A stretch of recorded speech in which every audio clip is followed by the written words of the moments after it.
In the 2025 NBA playoffs, the Denver Nuggets, they pushed the defending champions OKC to Game 7. And anyone who watched this series, they would tell you this was a hard-fought series. Like, this was just not like, oh, OKC just clearly the better team. Like, no, both of these teams were going at it, and it was a chance Denver could have got past OKC. Who knows? Aaron Gordon was hurt in Game 7. It's a lot that goes on, but many people will tell you that Jokic, he doesn't have enough help. We seen Aaron Gordon, as I once said, he was hurt. Michael Porter Jr., he was hurt and also inconsistent. Jamal Murray, he's another player who is very inconsistent.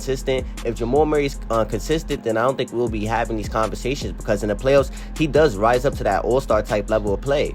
And Westbrook, he is currently not on the Denver Nuggets anymore, but he was somebody who was playing on Denver in the playoffs. And to be honest, Russ was basically unplayable out there. And it's crazy because out of all the teams Russ has been on over the last 4 or 5 years, he has played the best with Jokic so far. The Clippers, he wasn't good. The Lakers, he wasn't good. But when he got next to Jokic, there was a stretch when Russ was looking like a good basketball player. But when we get back to the playoffs, that's where everything just flips over. And it's the same old story with Russell Westbrook at this point. But I think it's fair to say that, obviously, Jokic, he is the best player on the Denver Nuggets. I think, personally, Jokic is the best player in the NBA. But that's not what I'm trying to talk about. I just think in these playoffs that we just seen, Aaron Gordon, he was the Denver Nuggets' second best player. Yes, Jamal Murray is on the team, but Aaron Gordon was hitting clutch shots. Like, we seen Aaron Gordon doing a lot. And it's sad he had to get hurt in Game 7, because there's no telling what would have happened if a healthy Aaron Gordon was there. Who knows? Maybe they could have won that series and went on to the Western Conference Finals. Who knows? But we have a new-look Nuggets team. And this team, I really think they're legit contenders now. But I think now we can say, heading into next season, Jokic, he has a better team now, and he won't have to do as much like he did last year. The Nuggets last year, they did not have a good bench, and they were not able to win the non-Jokic minutes. Everyone was seeing this, but with this new roster that Jokic has,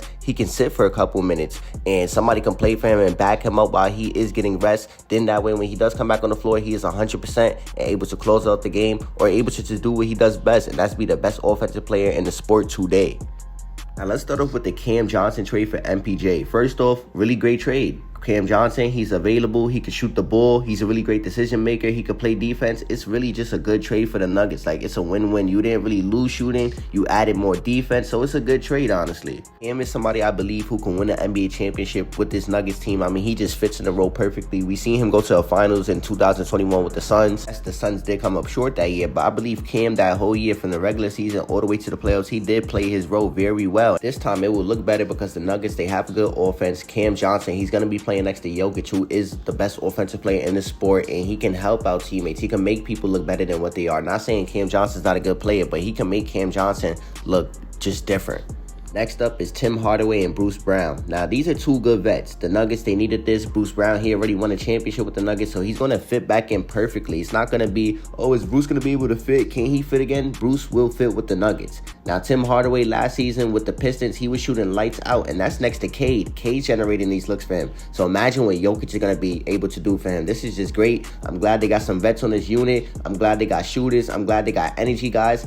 And this team is going to be a problem. The Denver Nuggets are a scary team next season. Jonas Valanciunas. This was a great pickup for me because the Nuggets, they needed a big. All they had was Jokic and DeAndre Jordan. And DeAndre Jordan, he cannot play backup big minutes in this NBA. He just can't. But Jonas, I think he can. I think he could play about 4 to 5 minutes while Jokic is getting rest. He's an elite rebounder to me. Yes, the defense is rough, but I mean, they protect Jokic on defense. So why you guys can't protect Valanciunas? So it's going to work out perfectly. I'm sure this is going to work out. They wouldn't have gotten him if they felt like he couldn't be a decent defender or a great rebounder or just play decent minutes while Jokic is sitting on the floor. I mean, on the bench, sorry. We all know the Denver Nuggets, they still have Aaron Gordon, Christian Brown, great players, especially Christian. Christian has improved a lot. And people don't notice that. He was one of the best transition players in the NBA last season. Now, a large part of that is due to Jokic throwing outlet passes, and a large part of that is due to him just running every time somebody misses and just being out in transition, getting easy layups, getting easy threes, dunks, just being that all-around player. Christian, he definitely has been improving a lot, guarding the team's best player, and I respect Christian and what he has been doing. We spoke about Aaron Gordon a little bit earlier, how he could have been the Nuggets' second best player in the playoffs that we just seen last season. I mean, clutch shot after clutch shot, just the energy. Everything that Aaron Gordon was doing in the playoffs, it was impactful, and it was trying to help his team to win, but they just came up short. This roster wasn't all that good. Jamal Murray this season, I expect him to come out and just at least average like 20 to 22 a game, honestly. I feel like we need to see more from him. You want to be an all-star, not to perform like one in the regular season, but what I can say about Jamal Murray is wait for the playoffs. Wait for the playoffs. In the playoffs, he does rise his play up and he does become a completely different player. And some people would even consider Jamal Murray an all-star because of how he is playing next to Jokic in the playoffs. But can he keep rising his play like that in the playoffs? Can Jamal Murray stay healthy? That's a lot of questions for a lot of guys on the Nuggets. Well, really, Aaron Gordon and Jamal Murray. Can these two guys stay healthy and help Jokic out? Because Jokic, he's going to be there. He's going to perform. He's going to do what he has to do. Can the other guys do that? But with that being said, if you guys like this video, like, comment, share, subscribe. Get this video to 6 likes. And tomorrow, I will drop my OKC video. Thank you guys, and I'm out. See you guys in the next.